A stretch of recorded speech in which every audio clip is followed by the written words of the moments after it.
What is the dumbest thing your parents did while raising you? When I was too young to talk, my sister pushed me down the steps and I had broken both of my collarbones, unbeknownst to my parents. For a few days afterward they were getting such a huge kick out of the fact that whenever they raised my hands above my shoulders I would just start crying for no reason.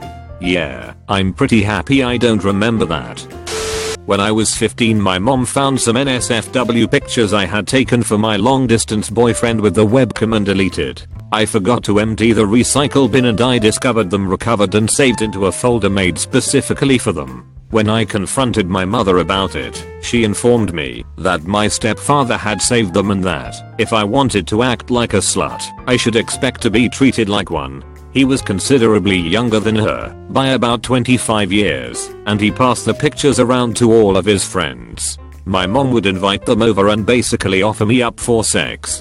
They would ask what I wanted to drink, and when they arrived, my mom would tease me, but isolate the friends and I leaving us alone to have a good time. When I moved in with them, she converted the dog's room into my room, which basically meant one of those foam fold-out chairs that turns into a bed on a bare floor, because the carpet had to be ripped up because of all the piss and shit. Room still smelled like shit, and I had to live out of a suitcase. She also left me for a week and a half by myself with one of their friends staying in the house with $20 and a note to spend it on dog food.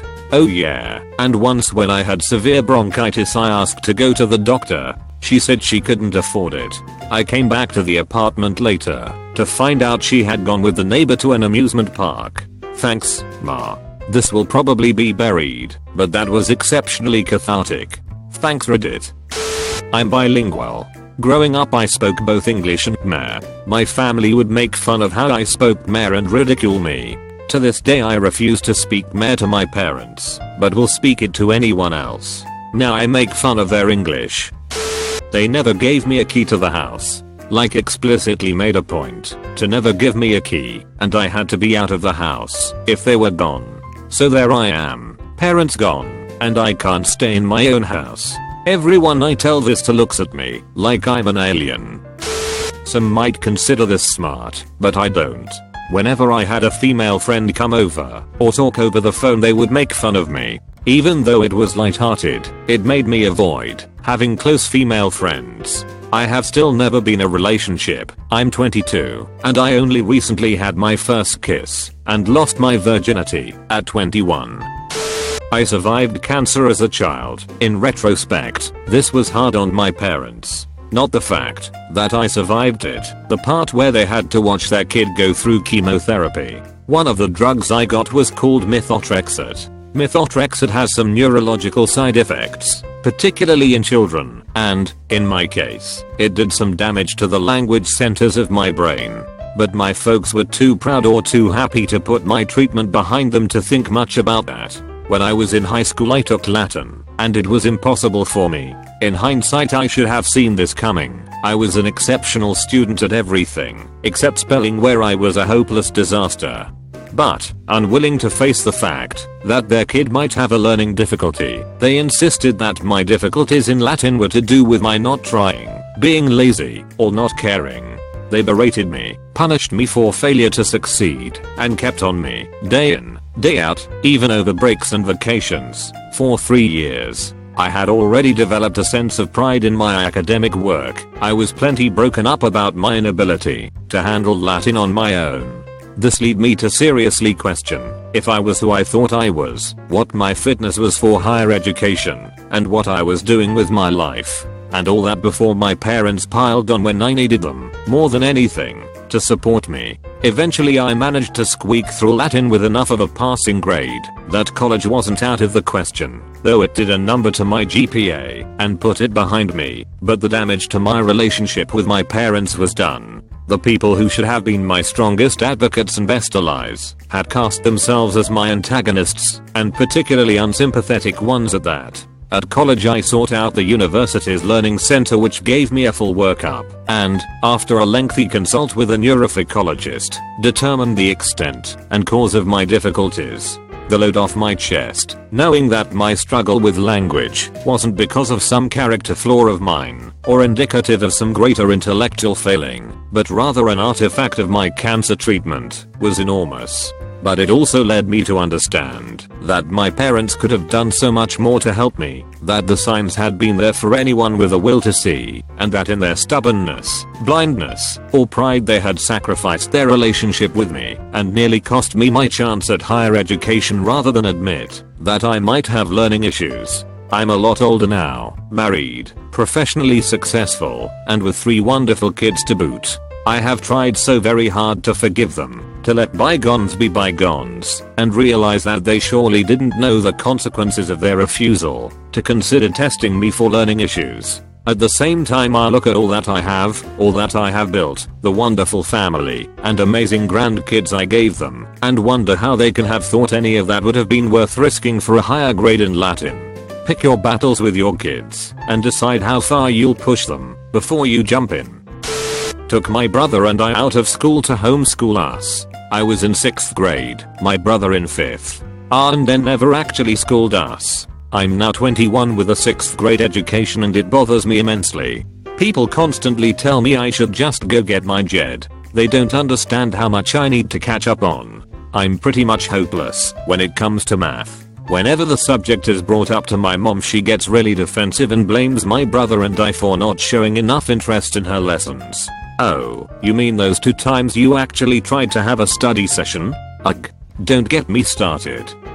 Vanish when I turned 12. Not completely walk out, but when I turned 12 my parents divorced and both decided that their new boyfriends/girlfriends were more important than their 3 daughters. I'm the oldest. At the divorce the other 2 were 7 and 6. While my mother technically had custody of us, she was almost never home. I walked my sisters to school in the morning. Their school was on the way to mine. Luckily, I would walk to the grocery store and buy us food with the money my mom would leave on the counter when she did come home, which was almost always when we were at school. This led to us not seeing our mom for sometimes weeks at a time. This continued for 4 years. I was just old enough to cook, clean and take care of my younger siblings well enough that the only thing that appeared out of place was how exhausted I was all the time. I'm extremely fortunate my sisters only got sick a few times, and those times my mother decided she would come home. About the time I turned 16, my mother came home, and my father decided they wanted to be a part of our lives. I got my driver's license and got out of there as quickly as possible. When I did come home my mom would get tired of me. I admit I was not a nice child to her. I resent her as much now as I did then, and kick me out within a week or 2. So my last 2 years of high school were spent at friends' homes and in my car. My grades slipped, but were still all passing. I graduated just fine and was accepted to a university about an hour away. As a result of this, I have a massive dislike for children and the prospect of being put through motherhood again terrifies me. I was put through it against my will and very young. I don't speak to my mother, but my father and I have made amends and are on very good terms.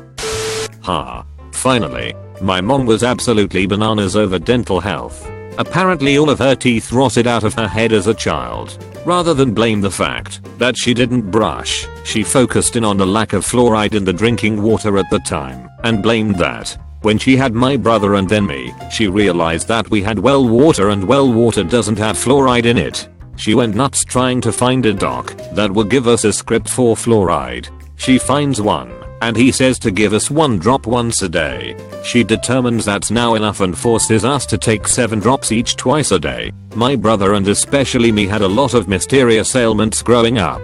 As an adult I'm super short, my teeth are funny looking, and my bones are soft. I got arthritis at very young age. My brother has some issues, not as bad. Come to find out it's chronic fluoride poisoning. She poisoned us with fluoride.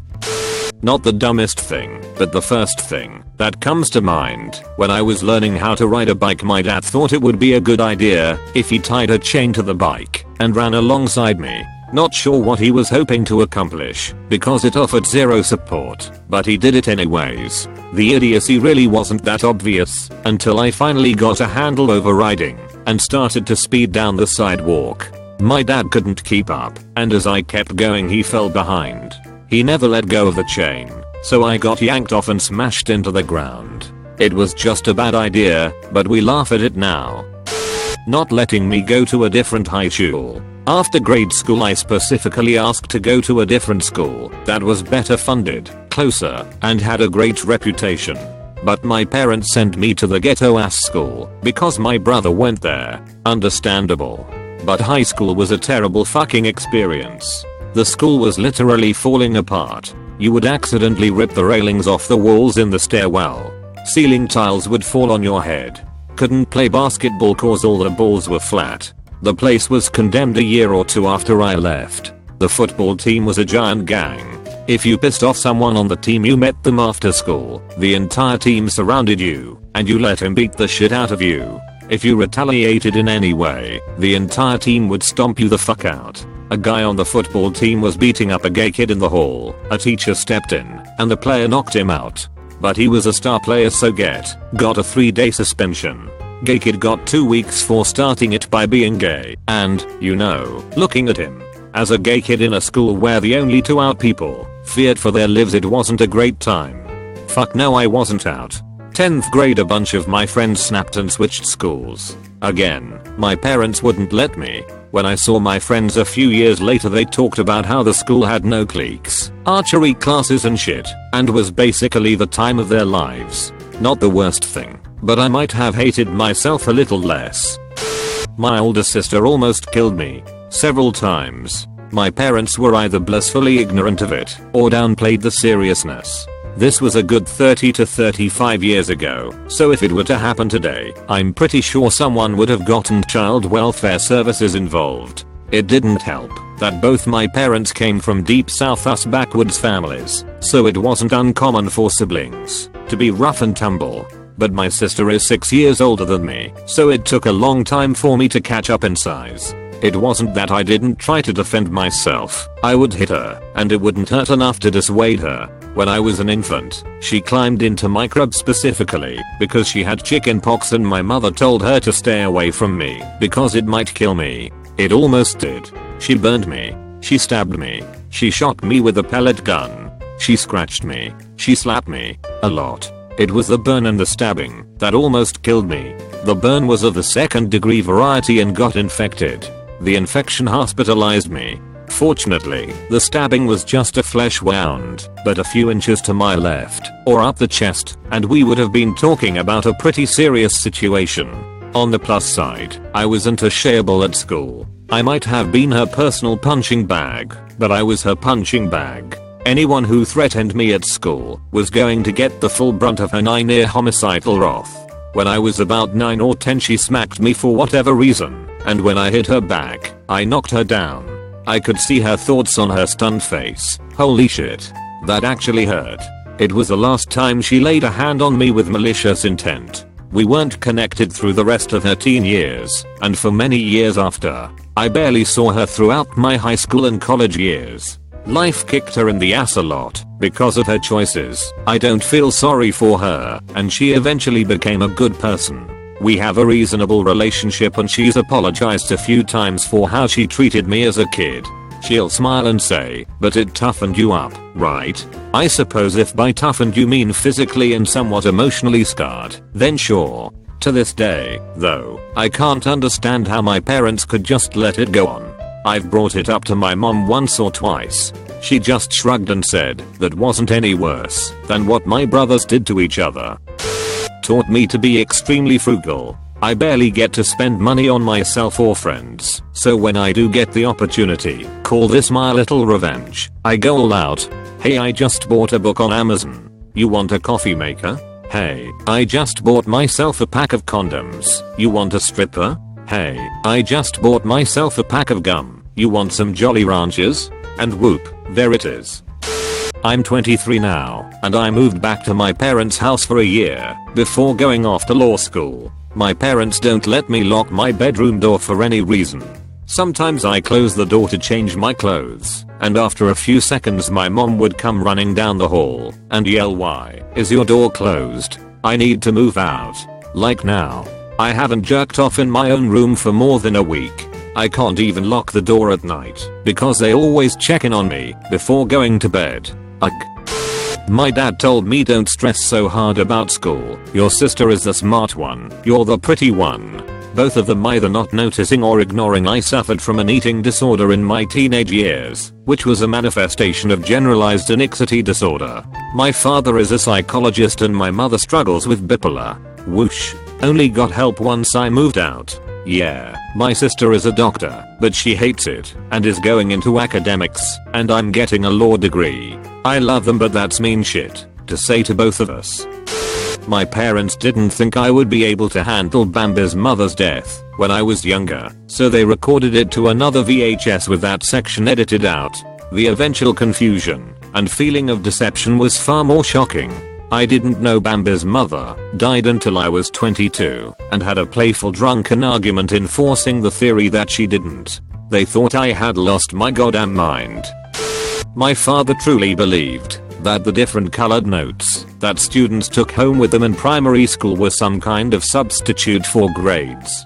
So whenever I brought home a blue note, equivalent to not doing well, rather than a green note, doing well, the next day, after bringing in a blue note, he threatened to leave me at school and would file papers to disown me as a child while I was only 8 years old. Now, being the young child I was, I started crying and walked into the classroom with tears running down my face. The other students tried to console me, and the teacher even asked me what was wrong, despite both of them thinking that I was mentally handicapped because English wasn't my first language. After telling them in broken English how my father did not want me anymore, I was sent to the principal's office and my father was called in, who of course was furious with me. The staff tried to set up some counseling program, but my father would have none of it and instead opted to take me home and beat me for telling other people about my problems. I don't know how I still have any shred of respect for that man.